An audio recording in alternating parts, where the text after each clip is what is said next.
The latest release of 2021 census data shows immigrants make up nearly a quarter of all people in Canada. So for more on the challenges facing immigrants, we're joined right now by Alfred Lam, Executive Director of the Center for Immigrant and Community Services, which is a nonprofit organization for newcomers. Alfred, appreciate you being here.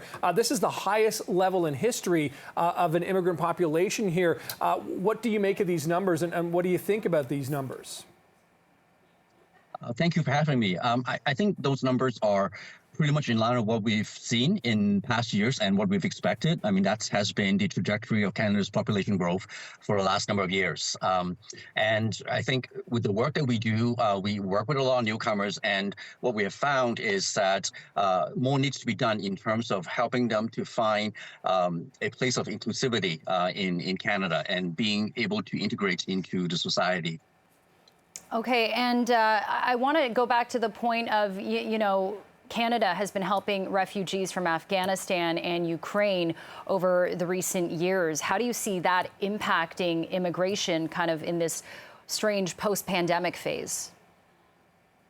I think what we've seen is that as we have welcoming refugees from those different places, at the same time, we are struggling with resources to serve their needs, but as well as helping immigration or immigrants that are coming in from different countries. And so at the front lines where we work, we're struggling with resources to be able to do the work to help them integrate. What is the struggle, Alfred? What is it that seems to be the sort of roadblock to getting enough people to help these people? Because, I mean, when you're talking about effectively a quarter of the population, from a business perspective, that's a large market of people. I'm not sure there's a whole ton of money to be made, but there are people that need that help. There's work to be done. I think one of the struggle and one of the challenge is that for someone who's new to Canada, our system of government can often be very, very confusing, right? You have three different levels of government responsible for different kinds of services. I mean, never mind immigrant. Even for someone like me who's lived here for 40 years, sometimes I have, to struggle understanding where I go to for what services. And so I think while there are services available and programs available, a lot of immigrants are having difficulty just navigating right through the system and understanding where to go for what.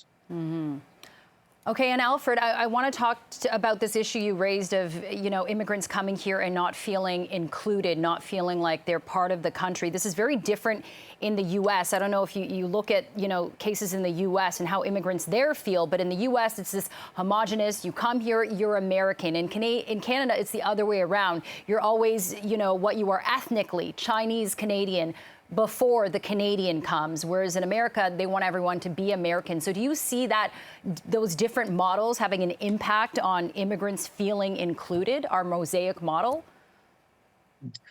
I think for most, it's interesting that I'm just right now speaking at a conference of inclusivity and diversity. And one thing that we're stressing is that being inclusive isn't just about, quote unquote, the mainstream helping new people to become inclusive. It's about all of us recognizing that we're no different, right? And so when we think about, being inclusive, oftentimes we look at it through the lens of racial and culture. But it goes beyond that, right? It's about people with different abilities, different social identities, sexual orientation, and so on and so forth.